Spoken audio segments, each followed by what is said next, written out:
trazendo a medicina nova germânica, a microfisioterapia e trazendo também a vibração Hertz necessária para esse próprio tratamento, para esse paciente, para esse órgão físico, o que é necessário para esse paciente voltar a vibrar, como que a gente consegue estimular esse paciente. Então é um prazer estar aqui nesse quadro por trás do sintoma, porque ele tem esse objetivo de te ajudar a entender que o conflito emocional do seu paciente, ele pode interferir sim de forma física, ele pode interferir sim de forma a criar novos padrões mentais e pode interferir também em questões emocionais, por trás dos sintomas, para a gente entender que o paciente não é apenas aquilo que ele está demonstrando que tem, mas é aquilo que pode estar por trás para que você faça o caminho inverso e faça com que o seu paciente possa melhorar muito mais rápido, possa ter uma melhora significativa e substancial no seu processo de cura, através de pequenos princípios, que é o que a gente vai colocando aqui, tá bom?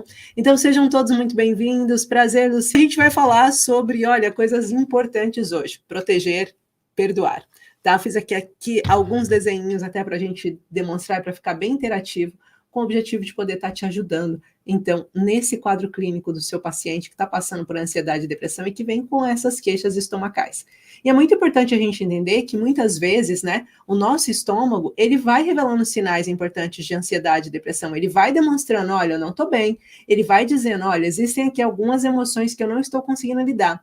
E olha, a gente fala muito sobre o fígado nessa questão também, né, que está junto com o estômago ali, interferindo e trazendo para esse paciente questões coléricas, mas o estômago, ele vai trazer o processo de contrariedade, é ali que vai iniciar, se a gente for falar, é aqui, que vai iniciar a dor do seu paciente, é aí que vai começar a incentivar o seu paciente a ter problemas e conflitos dentro do seu estômago. Então, muitas das coisas que nós vamos estar falando aqui, nós vamos falar de 5 manifestações que o estômago pode trazer dentro de processos ansiosos e depressivos que são bem comuns. E o que a gente tem que ler por trás disso? Porque cada paciente, uma das coisas que eu quero sempre deixar muito claro aqui para vocês, existem várias formas de trabalhar com ansiedade e depressão e várias linhas de pensamentos quando a gente está falando de ansiedade e depressão. A minha linha é uma linha de terapia integrativa, onde a gente olha para todo o paciente, onde a gente entende o que está acontecendo com aquele paciente, quais são as emoções que estão acontecendo,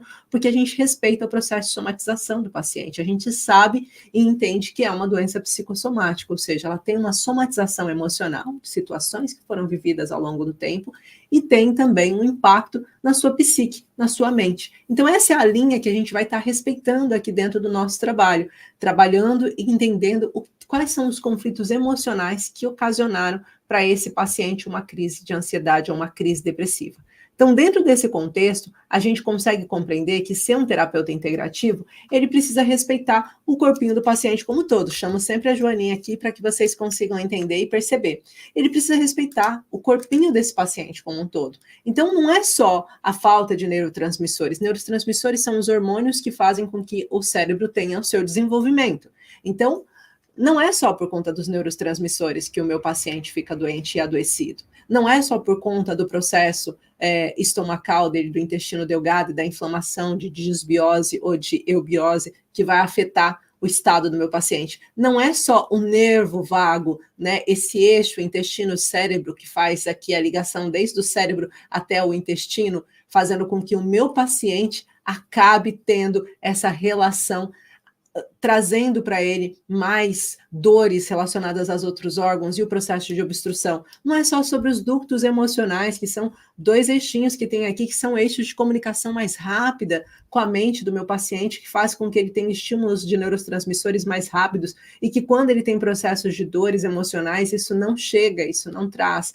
E não é só os sintomas físicos, não é só o que está acontecendo com ele fisicamente, a dor no joelho, a dor no cotovelo, dor de cabeça, a dor no tórax, dificuldade em respirar, não é só isso. Nós temos que conseguir olhar tudo o que ele está apresentando e tentar perceber, escutar o que o paciente está querendo dizer nas entrelinhas. E é sobre essas entrelinhas que hoje a gente vai falar no caso dos processos estomacais e como que eles acabam interferindo os nossos pacientes, tá bom? Vamos entender, então, a primeira forma de manifestação que nós temos quando nós passamos por um processo de raiva, quando nós passamos por um processo de dores no estômago, quando nós afetamos o estômago de um paciente. Qual a relação que o meu estômago pode ter com o meu paciente ansioso? E por que que alguns pacientes com ansiedade desenvolvem questões emocionais e físicas diferentes de outros? O que está aí por trás dessas duas coisas, né?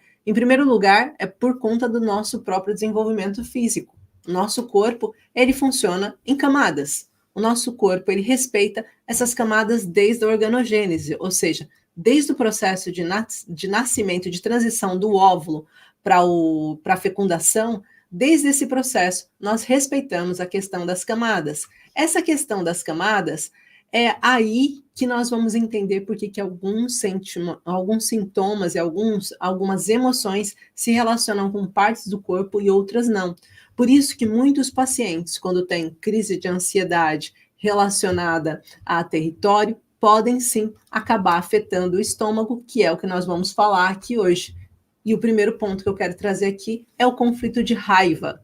Como que, quando um paciente está passando por um processo de raiva, terapeuta biomicrohertz, quando ele está vivendo aquela raiva, quando ele está, sabe, com dificuldade de entender aquilo que está acontecendo com ele, normalmente uma raiva reprimida, aquele sentimento de que eu preciso sair, eu preciso, sabe, digerir essa informação que está acontecendo, essa situação, eu estou me sentindo atacado, eu estou sentindo que estão invadindo o meu território, eu estou sentindo que não estão dando espaço para a minha existência, eu estou me sentindo cada vez mais sufocado, eu tenho raiva em relação a isso, eu me sinto revoltado com essa situação. Isso normalmente vai fazer com que o nosso estômago acabe tendo uma influência dentro da nossa ansiedade, não só proliferando a nossa ansiedade, não só fazendo com que a gente comece a ficar com uma ansiedade acontecendo mais vezes, com crises de ansiedade mais repetidas durante o dia a dia, do que propriamente essa questão, por exemplo, do próprio estômago começar a desenvolver outras características que eu vou falar daqui a pouquinho, tá? Mas o ponto 1 que eu quero trazer para vocês é que por trás de um paciente que tem queixas de estômago e diz para você assim, ó, ele chega assim e diz assim: oi, terapeuta. Então, você pergunta, quais são as dores que você está sentindo ultimamente? Aí ele diz assim, eu tenho, depois de ter crise de ansiedade, fico sempre com uma dor no estômago. Eu fico com uma dor no estômago tão forte, eu fico assim, horas com aquela dor, parece que meu estômago está ácido, tudo que eu como parece que está ali fermentando, sabe? Eu, inclusive, não consigo comer nada, não consigo mais nem me alimentar, nem beber água direito, eu consigo. Aí você, como terapeuta biomicrohertz, ou um terapeuta a caminho de ser um especialista no tratamento da ansiedade e depressão, vai parar e vai fazer assim, peraí. Depois dele ter a crise de ansiedade, ele tem esse tipo de sintoma, o que a gente chama do quê? De uma alteração, ele tem essa alteração? Então vamos entender. O estômago, ele mostra para mim que eu tenho um conflito relacionado a território, dependendo da parte do estômago. Tem uma curvatura que daqui a pouco eu vou falar na quinta manifestação, que está relacionada a outro conflito. Mas a maior parte do estômago, se a gente for ver o estômago no todo, ele está relacionado a território. E está relacionado a ataque nesse território. Então, muitas vezes, quando você vai pesquisar, terapeuta, você olha para o seu paciente e fala assim, deixa eu te fazer uma pergunta.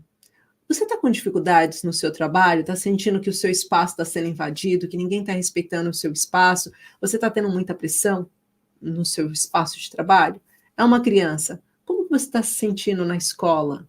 Você sente que a sua turma não te respeita, não dá espaço para você existir, você não está conseguindo falar as coisas como você gostaria, você sente cada vez mais que eles ficam com brincadeiras que estão limitando o seu espaço? Vamos pensar em casa, por exemplo. Você sente que na sua casa tudo que você vai para expor é sempre cortado, que ninguém te escuta, que ninguém está dando oportunidade de você falar, você já não se sente em casa na sua própria casa? Então, de acordo com o espaço territorial daquele paciente, a gente vai perguntar como que isso está te afetando. Ou se não, terapeutas, eu quero que vocês anotem aí uma forma simples da gente perguntar. Olha, vamos entender como você está em casa. Você sente que está um lugar difícil em que você não está conseguindo existir na sua casa? E no seu espaço de trabalho, você está sendo respeitado?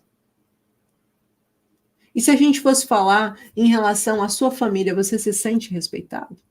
E aí a gente vai se aproximar do que está trazendo raiva para esse paciente, o que está fazendo com que aquele paciente passe por processos de gastrite, que vai dar azia, que vai dar náuseas, que vai fazer com que esse paciente acaba surgindo a gastrite, a azia, as náuseas como resposta automática do quê? Do estresse produzido pela ansiedade. Então, se eu sento dentro de um lugar que eu sinto que eu não sou bem querida, que eu não sou bem vista, que tudo que eu falo, as pessoas vão ao contrário, que as pessoas me atacam, eu já chego nesse ambiente me sentindo, eu já me sinto mal nesse ambiente. E aí, a partir do momento em que eu me sinto mal nesse ambiente, isso vai começar a me afetar. Eu vou começar a sentir essa insegurança, eu vou começar a reverberar essa insegurança. E a primeira coisa que vai ser necessária é o meu estômago se manifestar, porque é a lei natural de sobrevivência do meu corpo biológico. O SBS, que a gente tanto estuda, terapeutas biomicrohertz, o SBS, o Sistema Básico de Sobrevivência, foi ativado. E aí, quando ele vai ser ativado, ele vai pedir para o meu estômago, ó, digere aí a situação, tudo que tem para digerir, acelera aí o processo de digestão, porque eu não estou conseguindo digerir esse ambiente, eu não estou conseguindo ter paz nesse ambiente, eu não estou conseguindo lidar com esse ambiente. Então, esse é o papel do terapeuta, entender qual é o sintoma físico, entender o que está por trás daquele sintoma, para que eu consiga ajudar meu paciente.